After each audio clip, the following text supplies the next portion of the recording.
എന്നൊക്കെ rupee all time law എത്തിയിട്ടുണ്ടോ അന്നൊക്കെ news headlines മൊത്തം പാനിക് ആവും.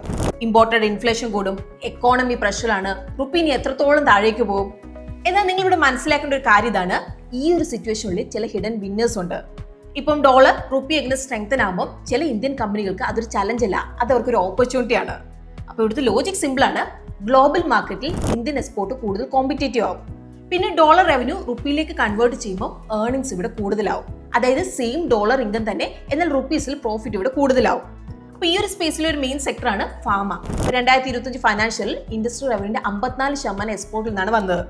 ഇപ്പോൾ നമ്മൾ എക്സാമ്പിൾ പറയുകയാണെങ്കിൽ ദിവിസ് ലബോറട്ടറീസ് ഓൾമോസ്റ്റ് അവരുടെ സെയിൽസിന്റെ 90% എക്സ്പോർട്ടിൽ നിന്നാണ്, മെയിൻലി US അതിൽ യൂറോപ്പിൽ നിന്ന്.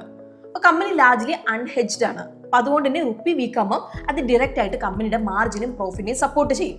അപ്പോൾ ഈ ഒരു സെയിം ട്രെൻഡ് നമുക്ക് നോക്കുകയാണെങ്കിൽ ഗ്രാനുവൽസ് ഇന്ത്യയിലും കാണാൻ സാധിക്കുന്നുണ്ട്. പിന്നെ നമുക്ക് ഓട്ടോ ആൻസിലറീസ് ഉണ്ട്. അപ്പോൾ ഇവിടെ ഭാരത് ഫോർജും സമൃദ്ധ ആൻഡ് മദർസൺസും ആണ് ഇൻട്രസ്റ്റിംഗ് നെയിംസ് വരുന്നത്. അപ്പോൾ ഭാരത് ഫോർജിന് US ട്രക്ക് എക്സ്പോർട്ടിൽ നിന്നും ഡിഫൻസ് ഓർഡേഴ്സിൽ നിന്നും ബെനിഫിറ്റ് കിട്ടാനുള്ള സാധ്യതയുണ്ട്.